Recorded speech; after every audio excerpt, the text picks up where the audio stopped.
Hi, welcome to Homegrown Radio, NJ.org. You are here on Chew the Scene with Lauren Lomo solo today. Danny could not be here. He's at the Harvest Fest setting up at Skyland Stadium, which is tonight from 6 to 9. So go there. I'll be there. I'll be spinning the wheel with Dave O'Neill of Monster Songs. So it's going to be a good time. So I'm not really solo because I have Tom Fetner. Hello. And I haven't seen Tom in like 5 million years. Actually, it's been 2. And a lot has happened with Tom. A little background of our history. Tom and I did Spring Awakening 2 years ago at Rhino Theater in Pompton Lakes. And Spring Awakening is probably still one of my favorite shows. I will actually put on the cast recording and listen to it. I don't do that much. It's right? great, yeah. So Tom was our Melchior with Rachel, who was our Venla, who I worked with at MPAC. And he's just like kicking ass all over the place. So Tom, my question for you is, for those of us that want to become famous overnight, how do we do it? Just let it know. I'm kidding. But give us a little bit of your background because you definitely have, obviously the stuff that we found out from the news, you've already known about. So it's more than overnight. But seriously, dude, tell us for 2 years, what have you been doing? So I graduated from the American Musical and Dramatic Academy. Yes. In New York City.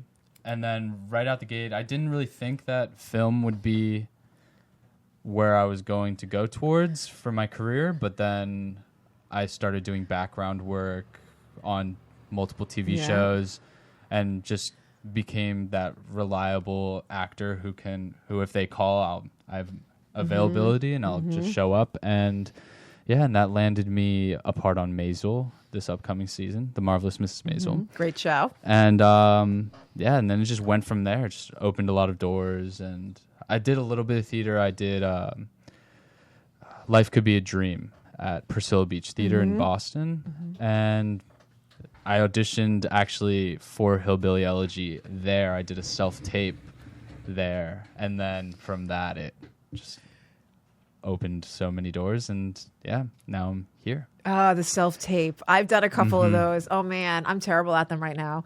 They're hard. They are. I am like, oh God, I'm the worst. I'm getting better. I got a light now and I have a green screen and everything. But that's cool though that can you talk a little, I know you can't talk too much, but that's how you met Ron Howard is, can you say the name of that title Hillbilly again? Elegy. Hillbilly Elegy. And what is that based on? It's based off of J.D. Vance's memoir called Hillbilly Elegy, and it's basically all about his family growing up, like with the Appalachian values and the social values, and just how he dealt with that growing up as a kid to his adult life and how it shaped him. And it's a very good book. I read the whole thing. Good for you. You did your research. I love that. So who do you play in that? I play young Uncle Jimmy, who is Glenn Close's son. So it's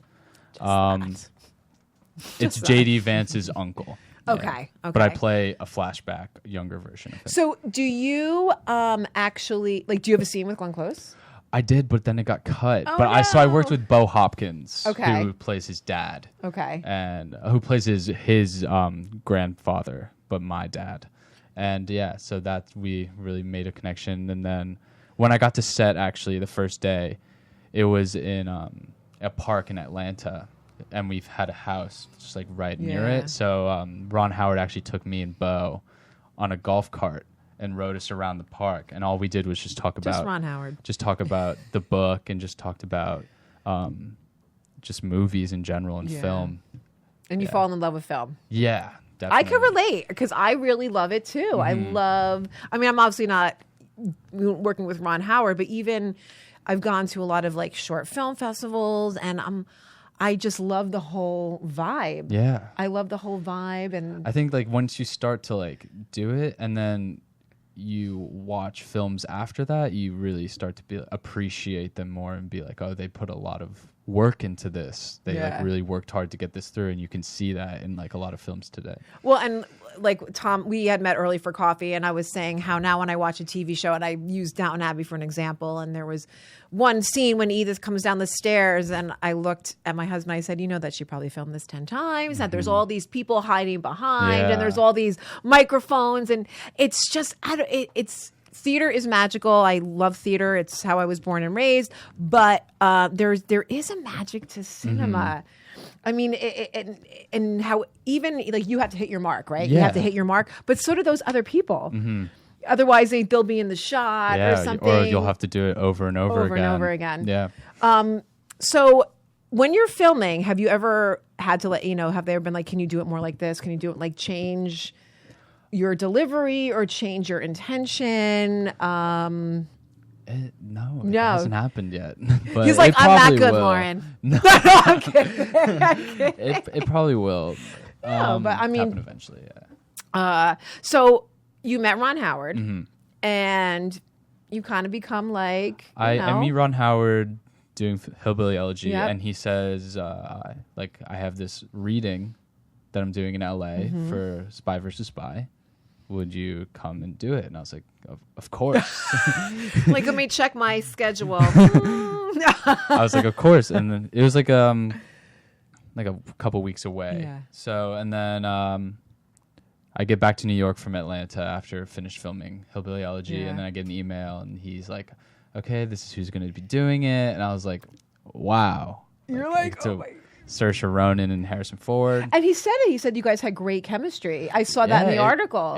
It's just nice being able to, I think it being like a comedy Yeah, helped because yeah. like it's just, we both find it funny, and it's just like better to relate. Oh yeah.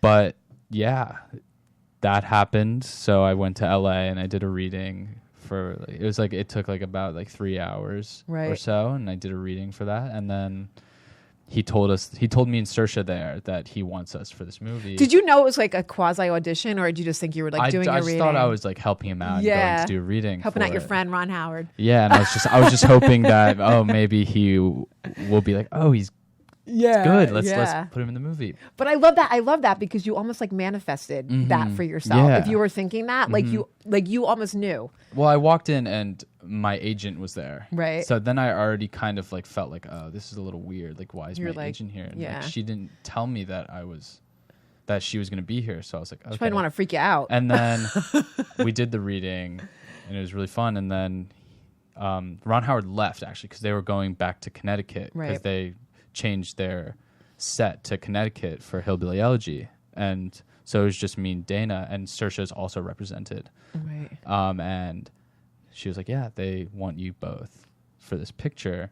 She was like, "It's not done yet, but Yeah. eventually, like, we will let you know." And then I was like, "Yeah, I'm definitely down." And Saoirse was like, "Okay, I have to like check a Yeah. lot of stuff, but like I should be good." And then like a couple weeks later, maybe a month later, I got the contract, and they were like, "Yeah, we finished." And then Ryan Gosling got put on the picture. Look at the smile. I love this. Were you screaming inside? Like you were like, I'm cool, but inside you're like, ah! That I would was be like- me. I was like, this doesn't seem Real, When yeah. I got when they told me at the reading that like they wanted me for it, I was like, why? I was like, why do you want me for this? Like, this is crazy. And then from that, I got an audition for Spring Awakening. Yeah. And then And then so Spring Awakening again, second time. Who you playing? I'm playing Moritz. Which is Stiefel. great. Which is great. And I mean, just in case you don't know Spring Awakening, I don't want to ruin anything for you, but Moritz is a great role. Well, I Don't Do Sadness. I mean, that to me Yeah. is like this. I mean, there's a couple songs from the show, but that scene in particular is. Yeah, It's such a great show. heartbreaking And that's how we met. And I love that we were talking off the air, and he said after doing Spring Awakening, he had confidence to like go out and do other things. Yeah. And I was kind of like, oh, that makes me happy. Because I love it when either like my former students or my former, castmates, and generally they're younger, my former castmates, when they go on and do things, I always try and go when I can and like support them when I can, because we're all connected on some level. It's a small world. It's a small world. And it's like, so I was just like so excited because the first thing I saw was the Spring Awakening. And then all of a sudden the other thing came out. And I was like, and that's when I messaged you. I was like, I got to tell you, congratulations. Yeah. I was like, 2 blockbuster films. It came out pretty fast because I got the contract for Spy vs. Spy, and in the contract it says you can't talk about this until I let you talk about it. Yeah. And then maybe a week later, I got an email from Ron Howard, and he was like, "Okay, you guys can start talking about this now. I give you permission to start talking about this." And then 5 minutes later, articles started coming out, and I was like, "Oh."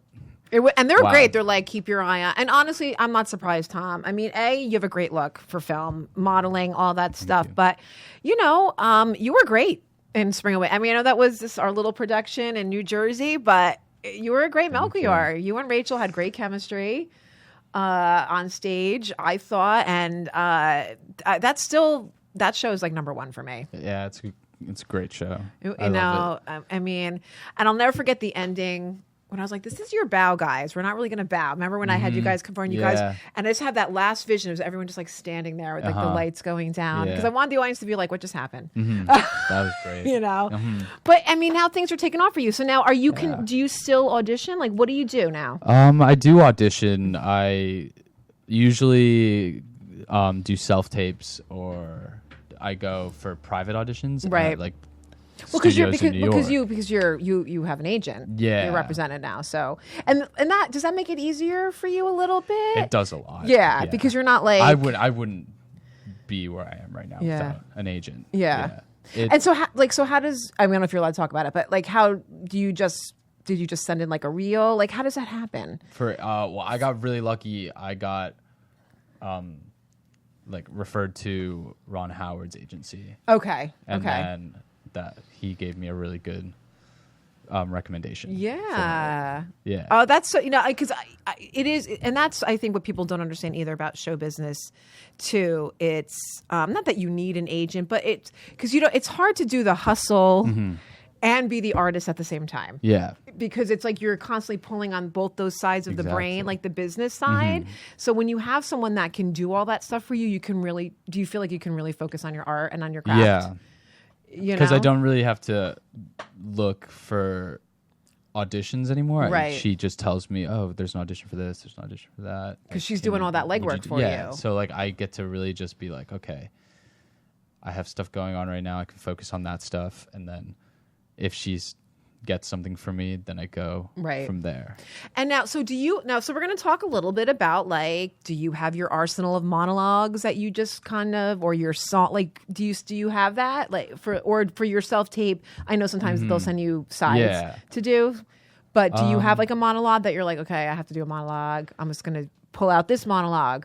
I have because at AMDA we do those types of stuff. We do a lot of monologues. It's very stuff. It's very. So I have a couple academic. of Shakespeare monologues for that. But for contemporary, I usually, because every show or movie or any of that is different. So I look up what the theme is, and then I go find a monologue. I'm pretty fast with the memorization. Yeah, I know that. I do remember about you. Music too. So I just go find the perfect monologue for that particular. Show or what do you do to memorize? What is your thing that helps you? I do different stuff. If it's a musical or a play, I find the bootleg of it and I just listen to it nonstop. So you're more. Do you find you're more auditory? Mm-hmm. Yeah, and just record myself saying the lines and then just repeat them. I tried the writing down one, but I don't like writing. Work. I don't especially if you have a lot of lines. Yeah, what's the point of writing down a whole script? Yeah, you're I can't 5 times. It can't. I write I like to write I write everything down at night, my list for the next day, just to keep myself organized. Yeah. But writing out a monologue, I'm all right. Yeah. Halfway through. You get bored, and that's why it's just recording. I mean, we have the devices now that we're able to, and they have apps now. That you can put your lines in, and then it'll read you the other person's lines. Yeah. So do you have someone that helps you with your lines too? Yes, that'll go back. My girlfriend. But it helps having that other exactly that other person, and she's a performer too, so she totally gets it. Yeah. Now I know that you're starting to get into film. Let me know if there's any questions, Kevin, because I saw some things pop up. There may have been, I don't know. So you're not going to give up singing though. No, because to me that's like when I first met you. A lot of people ask me like, like, oh, you're going to film? Like, have you given up on musical theater? But I'm doing a musical. You're doing a musical movie. Yeah, and I start voice lessons with Liz Kaplan. Okay. In like 5-6 months. So is she on the film too? Is she working? She's working with us. So she's working with you guys on the film. Yeah. That's amazing. That's amazing. So yeah, because I was going to say, you can't give that. I mean, you can't. But you could do both. I mean, there's so many people. Actually, you're probably putting yourself in a really great market, because if you can go back and forth between film and theater like that, and I think, and I know you can. You definitely can. It's just like the scheduling is, I think I would really love to just go back and do theater when I have breaks from filming. Just to keep it going. Yeah. Would you do like off Broadway? Well, you're gonna do like you. I mean, I don't want to say it on the air because we talked about it. But you have things that you're planning on. Yeah, I have things that are vocal. Yeah. That are vocally. And you did have a 54 Below show. I couldn't get to it. I did a 54. Was it like last year? Yeah, it was April. Yes, I remember that. Yeah. I remember that. I did that with Derek Klena. Right. That's I where remember I met that. Yeah. So you know what? I think what's amazing about you is you have the looks, you have the talent, but I definitely think it's the drive, and that's what people don't understand about this business. You just audition for as much as you can, even if it's the most little production ever. You just go for it. Why not? Because that's how your skills get better. Exactly, and that's how you build relationships with other people. Well, like this web series that I'm working on, like I met these people through another thing that I was working on. So I just met, what I mean? And they call me in for a ton of stuff now. Yeah. Like even like little voiceover, like it's for websites, but I was like, all right, I'll come in and say these words for you. Yeah, exactly. that's how it works. I never say no to really, and like I mean, I really don't. I will say yes to most everything at this point because it is about building relationships, meeting people. How do you deal with your rejection? It's hard. Yeah. Because that's part of it, guys. Sorry. It's really like I grew up like doing this, and like I started young. Yeah. And high school, it was I wasn't really shown as much as I would want to. Right. So I did a lot of theater outside of high school. Yeah. And was lucky enough to like be seen. But like growing up in high school and like not really being seen is kind of rough, and then you go out into the world and you're like, oh, like maybe I can do this, and maybe I can do something like lead a show or lead a movie, like, but like if you get rejected, you don't think that way, but like you just have to know that it's just not your time. Yeah, and that's what I try. You know, I'm a mom and I have a 14-year-old. I have children, and even people come to me for advice all the time, and my thing is, whatever's meant for you won't pass you by. So if you're going to be upset about something, own it. I only allow myself 24 hours of and I will let me tell you, 24 hours, I will work through those emotions. Yeah. And then it literally goes away, and I'm like, okay, time to move on. Time to, you know. Then you see the next thing that they're holding auditions for whatever, and you're like, oh. And then Spy versus Spy comes along, and then here you are. I can't wait to see like. Because like I know what the novel looks like or the book and the characters, so I'm like so excited. I just got the whole series. Like, I saw you were like doing the research. And I watched the YouTube clips of the. I love that. I love that you do the research, because I'm like, how are they gonna? I can't wait to see what it's gonna look like on film, a little bit more live action. It's so interesting. It's very well written. It gives off the James Bond / Nice Guys vibes. I love that. I love those films. So you're still auditioning. You're still doing musical theater. You're done with school. You graduated. I graduated in February. Okay. Last year. So is that an associate's? Yeah, it's a conservatory. Yeah, that's what I did. I couldn't. I was telling Tom, I was like, I could not see myself at a 4-year university doing all these. It's just not, you know what? And I wish don't really need that time. No, I feel like, honestly, for me, like what I love is that you did go to school, but then you went out and you did it. Because I really feel like life experience is for showbiz. Yeah. Is because not that you can't learn the skill at school. You obviously had it. Yeah. Already, it was inside you. So school helped you meet people, whatever. But I don't think it made you a better actor. I think you learned how to maybe. I had a lot of great teachers. No, but because I believe, and listen, we cast you as Melchior, so we obviously saw something in you. I think they could help you hone things, and they can give you tools. But like, did Picasso go to school? I feel exactly. Like, yeah, you know what I mean? feel like that's just with everyone. If you have it, then you have it. It's all about just like molding it now. It's like about how you use it. And giving you tools, right? Yeah, exactly. On like how to memorize. Because if you don't have it, then it's going to be harder for you to get it. But if you already have that little spark, all it takes is someone like molding you and encouraging you. Yeah. Because I have a former student who's doing really well for herself, and I never doubted her. Not that people doubted her, but they weren't sure. And I'm like, I'm telling you, this girl, she's gonna do, and she is. She's like she's getting her equity points. I mean, she does a lot of summer stuff. I mean, she's really working it. Yeah. And I always say, I knew she was gonna do something. I knew it. because she was not afraid of the hustle.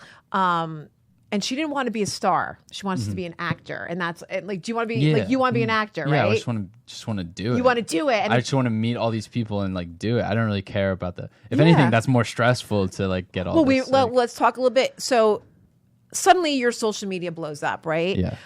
Was it like overnight you got all these followers? Was it like they all found you on Insta? Because I looked at your Insta, I was like, I have my mediocre, which is not bad for a woman my age. But then I go to his page and he gets like 2,000 likes on like a thing. Were you like, what the hell? When it happened, I was like, okay, this is really scary. And then, because I wasn't really the social media person. No, I you didn't never really were post at all. So it's like I was like, oh, now I feel like I was like talking to my girlfriend. I was like, oh, now I have to like start posting more often. And she was like, no, you don't. No, it's not really about. Like, because we in school we just like learned that it's your market. Like social media is it's like a free platform, right? And I was like, oh, so I guess now I have to do that. And like now I've been told by people like you don't need to do that. I love that your girlfriend was like, no, be a little mysterious. Yeah, I love your stuff. I check your stories. I was like, I probably post more than you do. I was like, I just said like I miss. Because I used to just post like funny stuff, and I was like, "Oh, I miss doing that." So I'm starting to do that more. Just now. be yourself. Because I feel like the last couple months I've just been posting about my career and all that stuff, and I was like, "No, I don't really want to do that anymore. I just want to like." I don't even think you have to. Yeah. I think people like me, and Kevin we had this conversation all the time. And it's one of we literally talk about it all the time. Do you need social media to make it? No. I don't think you do. Well, listen. I mean, you made it without social media. Yeah. So I think it depends. But here's the thing: you say that, but yet you're a YouTuber, Kev, and that's social media. Yeah, but I also paid to get advertising. Right. Okay. So I paid into this piece of crap. Oh, don't. It is. I don't like social media. He's still the same, Tom. He's still the same. It's distracting from the real work for me, and I'm like. But that's for you. Right, I'm not generalizing. I'm just saying it's distracting from the real work that I want to do. It's very distracting. But for Tom, I think you could post your funny things. Like I saw, your girlfriend got your face mat. I thought that was hilarious. That's just like I just want people to just know like that's who I am. Yeah. Like I don't really care about all this stuff going on. I just care.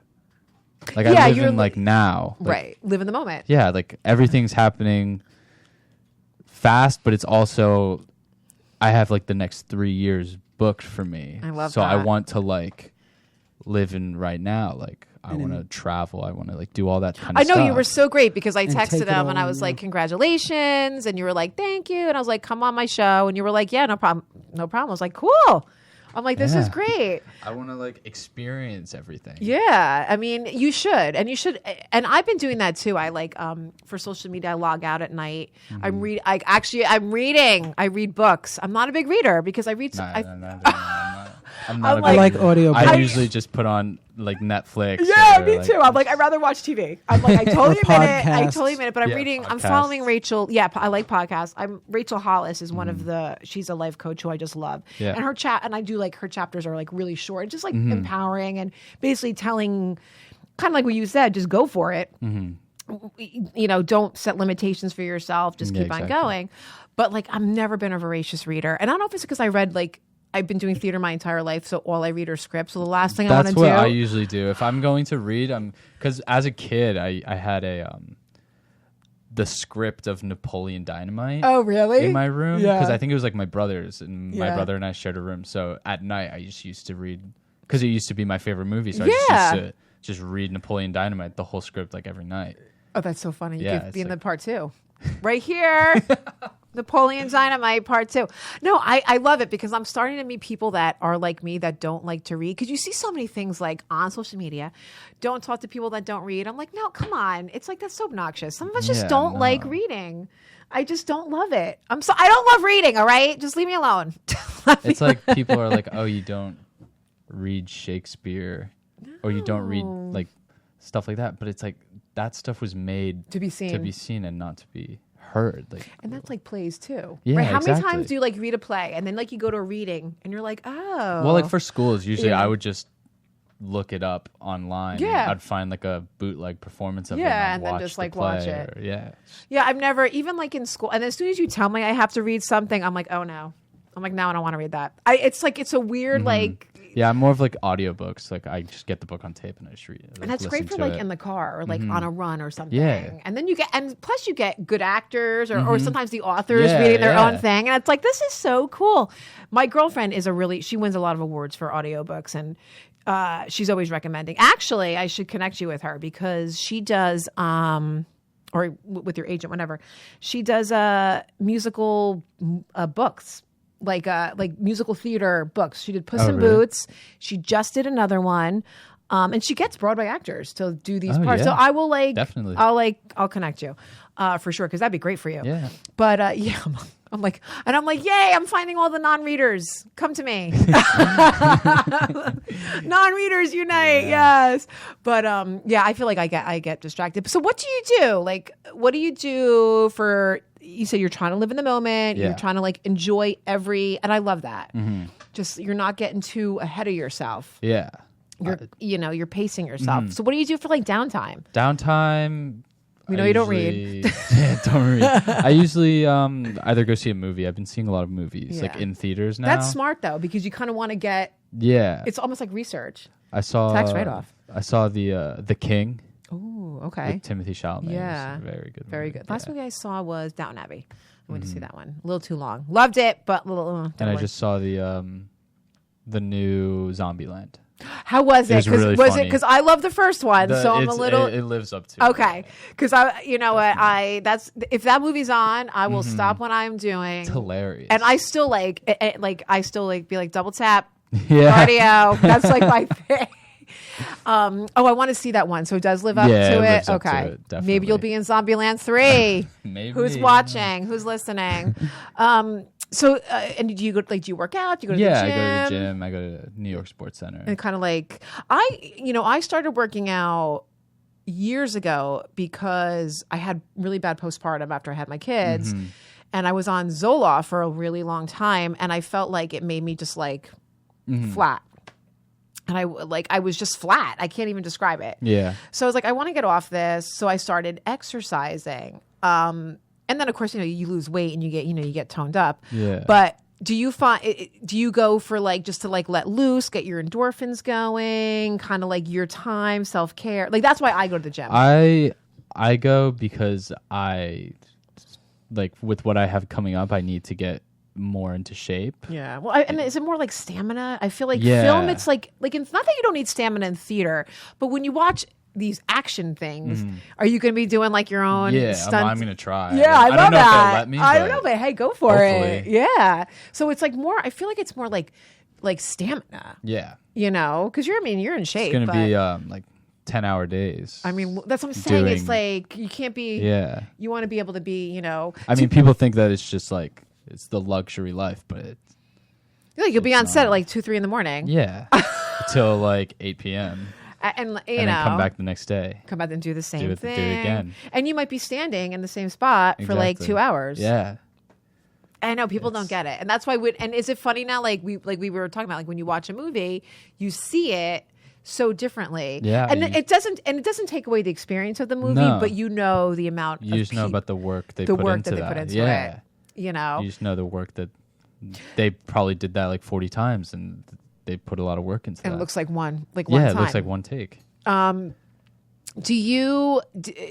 are you transferring from theater to film? Because it's like different but the same. Like we were talking about off air, how it's, theater we're a little bit bigger, a little broader, we project, but in film you could be a little bit more pulled in. Did you have a problem with that transition where you're like, I got this? I really have to shout out my favorite teacher at AMDA. His name is Ray Verda. First semester, I was in his acting class, and he said that I had a problem being vulnerable when acting. And we had our like individual meetings, and I was like, Ray, like I want to know like the difference between theater and film. And he was like, you just need to let go. You just need to let go of the tension, because theater you can kind of get away with a little bit of tension, but film, they're going to be close right in your face, and if you're even a little bit, they're gonna, like, you just need to let it all loose. And he was like, you need to work on your voice, because you can project in theater but not in film. You don't project in film. So what did he do to help you? Did he give you some tools? He just gave me a lot of tips. I mean, he's had a wonderful career. He's been on Broadway.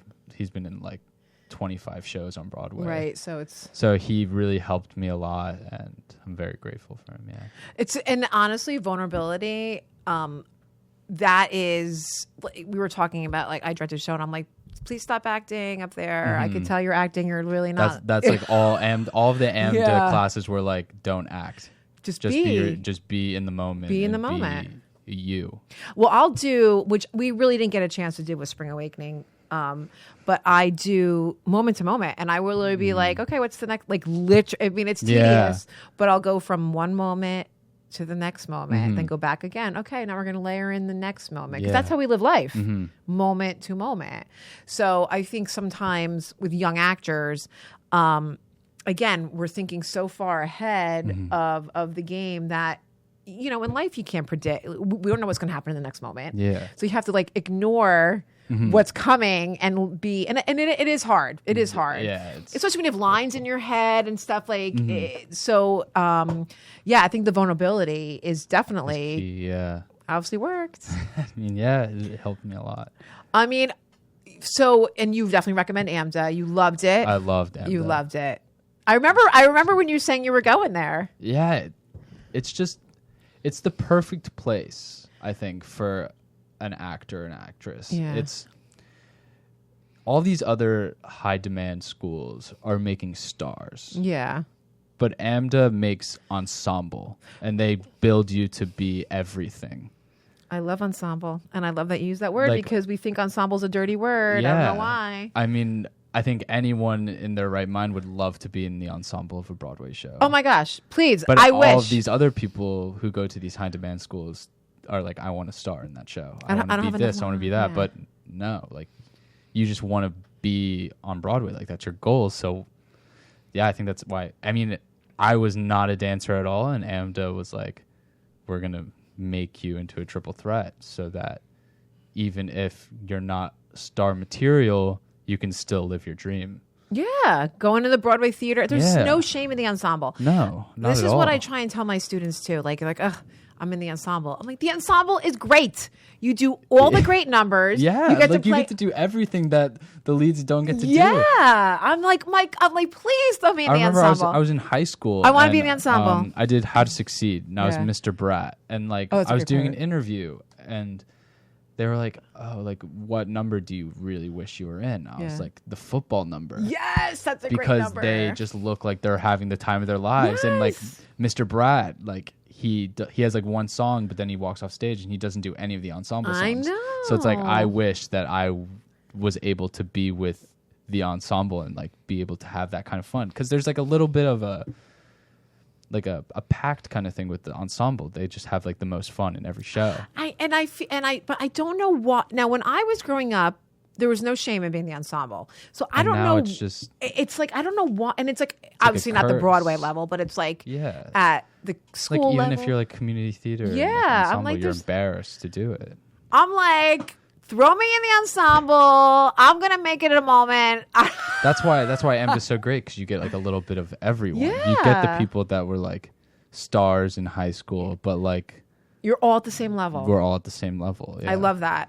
No, it's so true. And I tell my students, your value does not decrease because this person has more lines than you. Yeah. I have been in plays where the play was about me, the whole story, and I had to sit on stage for like 3 pages while someone spoke at me, but I couldn't just sit there like, I'm waiting for this monologue to be over. No, I had to be in the moment. Yeah. Listening is the hardest thing. Mm-hmm. Don't you definitely find that like how do you, and I always tell my students, how are you going to listen? Because your reaction, whether you have a line or not, is because you've been listening to something. Mm-hmm. That's what, when I was doing Hillbilly Elegy, it's a scene where Bo Hopkins, who plays my dad, is yelling at me because I want him to write a referral for where he works, because I want to get a job there. And he's yelling at me, and they asked me, because the camera at one point was just on him, they asked me, do you want us to put a stand-in? Someone to just like take my place, and so I can just go sit down. But I was like, no, I want to know how it feels, because if I just watch him say it to another person, I'm gonna be like, oh, I don't really get it. Yeah, but then you're like disconnected. When he says it to me, I get like emotional, because I had to cry, and I was like, I can't wait to see this. When is it coming out on Netflix? February. I'm gonna take pictures of my TV. I do that all the time. I'm like, look who's on my TV. Yeah, I had to cry and run away. Was it hard for you to cry, or were you just like, I'm gonna freaking go there? Easy because Bo Hopkins really gave it to me. Because there was one point where Ron Howard was like, okay, forget the script. Bo, just yell at him, and he went to town on me. And I was like, you felt it. I was like, wow, like that's. One day you're gonna be that guy yelling at someone. You will, Tom. You will. This is like, I'm telling you. This is I not that I'm a psychic, but I just sometimes I know things. I could just tell. It's not talent. It's like your person. Mm-hmm. It's like you want this, and that you know what I mean. Mm-hmm. Like you're not afraid of eating rice for a week. I mean, you're not going to be now, but like you know what I mean. Like when you went to school, like you're not afraid, and that's what I tell my students: do it, go for it, 100%. Yeah. I will never say don't go to school, but like if you really want to do it, go audition. Mm-hmm. Eat rice, eat ramen. Yeah, you gotta love that whole thing, though. You gotta live the actor, starving actor's life. Be hungry. Yeah, because you're starving and hungry. You're just because then when you're just gonna go up from there. And now your habit is auditioning. That's part of who you are. Yeah, and you're probably better and better at it because you do it all the time. Like we're talking about, like your self tapes are probably great. Mine are terrible. Right now, mine are terrible. Well, I get help. I get help from my agency. Yeah, that's true. That's true. But I mean, you did. I mean, it's just so great. I mean, I could just see your smile. Even when you rolled up, I was like, "Hi," because we had coffee, we had water, and I could tell that you're feeling like, "Oh my gosh, But you're humble about it. You're not braggy. No, I don't think you're not braggy because it can go away just like in a split second. It's true. So I think. I'm happy with what's happening now, but knowing that tomorrow, all of the stuff I have going on could just be cut. It's the truth. You know what? And I'm not. It's the truth. It's like anyone can get 1 or 2 jobs, but it's like keeping that momentum. Yeah. But you've built up great relationships. Mm-hmm. You're honing your craft. Yeah. You're practicing every day. I mean, I think you're doing everything right. Mm-hmm. So I think it's exciting. Yeah, I'm excited for it. So any like dream thing that like for you, like is there any like, I don't want to say dream role because I hate people ask me that. I'm like, the role hasn't been written yet. But what is there something for you? I always know you want to be an actor, but is there like a goal, like a life goal for you? And it's kind of like a bit of a. I want like, I don't know how to describe it, but I want like a superhero type of thing. I think that's what I because I grew up just watching all that stuff, and I grew up loving it, and like that's just like the dream right there. Yeah, it's like to get to play one of those characters. Yeah, to be like not even because they're like super popular, just because like. Well, you know what I love about like my childhood dream was to be a superhero, and yeah, like, then I technically am a superhero if I get to. And they're broken people. Not that you're broken, but they're what I love about the superhero genre, which is why I think they keep on, because it's like part of our culture now. Yeah. It's almost like the horror films of like the '60s and all that vibe. It is they all have some type of story. You know, Peter Parker's parents are gone. I mean, they're broken people, but who flip their. They can either go one way, like, you know, like the Joker or whoever, and be bad. I hate using the word bad because it's one of my. I don't believe in evil characters because an evil character doesn't believe they're evil. There's a reason why. Yeah, the Joker was very chilling. That movie was it? Yeah. I haven't seen it yet, but I heard it's you very. Really feel bad for. You feel bad for him. For Joaquin Phoenix's character. Because it's all about mental health, right? And mental illness. Well, I felt the same way about, oh gosh, Bruce Willis. It's my favorite superhero movie. You know what I'm talking about. Samuel Jackson, Mr. Glass. Hedwig, right? Yeah, what's his name? What's his name? The guy with split personality. Yeah, right? yeah. It was split, but it was split. I felt the same way. Like you kind of get on the side of the person. They can't help it. Yeah. Like, yeah, I don't believe, I mean, there's obviously like people that are truly evil, but like for the most part, I tend to get cast as more evil, or I'm like the heavy. I love it though, because I know I'm not really like that. So it's fun for me to kind of like work that. We all have these things inside of us, work that, but I'm like, but my character doesn't think she's evil. Yeah, exactly. She's not like, I'm the bad guy. No, yeah. You know what I mean? Yeah. They think that they're the good guy. Yeah, there's a reason for it. So it's kind of like, are there questions? No. Okay. People like, no, I could see you as like now has the hero been written? Is there a specific book that you would be like, I would love to be like Wolverine, or do you want to be? I would love to be like Spider-Man. I feel like that's always getting rewritten. It is. I do. So I love Tom Holland though. He's the perfect Spider-Man. He's the only one. It only took them like a million years to get it right. Yeah, seriously, but he's perfect. I love. Did you see Into the Spider-Verse too? No, I didn't. That is, I mean, that's really good too. Really? Though. Yeah. But that Tom Holland, I love that movie. That whole controversy too with the whole Sony Marvel thing. What happened? They Sony finally get it right. Yeah, Sony didn't want to give it up, but then they finally are like, think they finally acquiesced, right? you can do like one more movie. What I loved about that movie was I felt we took our kids, and I said, I feel like this is what this should always been like. First of all, they are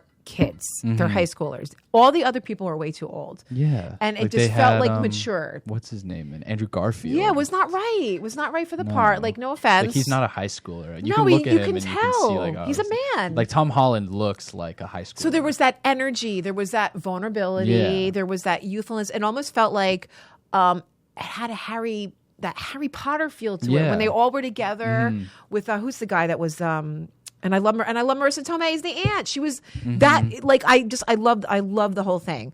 But I could see you doing like a Peter Parker. I would love that. Doing your own stunts, doing some parkour, jumping off of a. No, I could definitely see that. So, what advice do you want to give to any young person, or even old person? Because there's a lot of actors who get their start in their 40s and 50s. Yeah, just go after everything you can. Yeah, even if it's the smallest thing, like background work, or background work is just as important as the leads of the film. Yeah, they work just as hard. They prep just as hard. It's everyone's the same. No one's different. I mean, everyone's different, but in their own unique way. But they all do the same amount of work. Yeah. No one does more work than anyone else.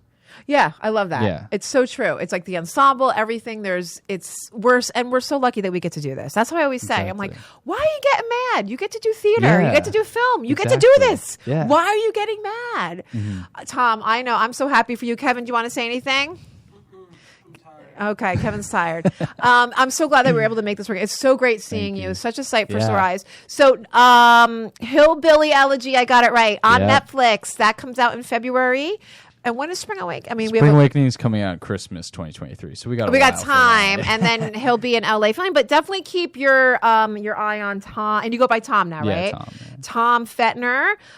You could follow him on the socials because he doesn't have enough followers yet. Just kidding. But anyway, can you just tell everyone where they can follow you? Yeah, you can follow me at Tom Fetner on Instagram and Tom Fetner on Facebook. Yeah, do it, because you're going to be seeing this guy. Thank you so much for. I'm so glad we got to do this. Definitely. I'm so excited. I'm like, can you tell I'm like a mom?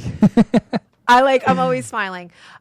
We will be back next week. I don't think we have a guest. It's going to be Halloween. Who knows what's going to happen? Harvest Festival tonight, Skylands Stadium in Augusta, New Jersey. Going to be fun. Beer, wine, food, all that jazz.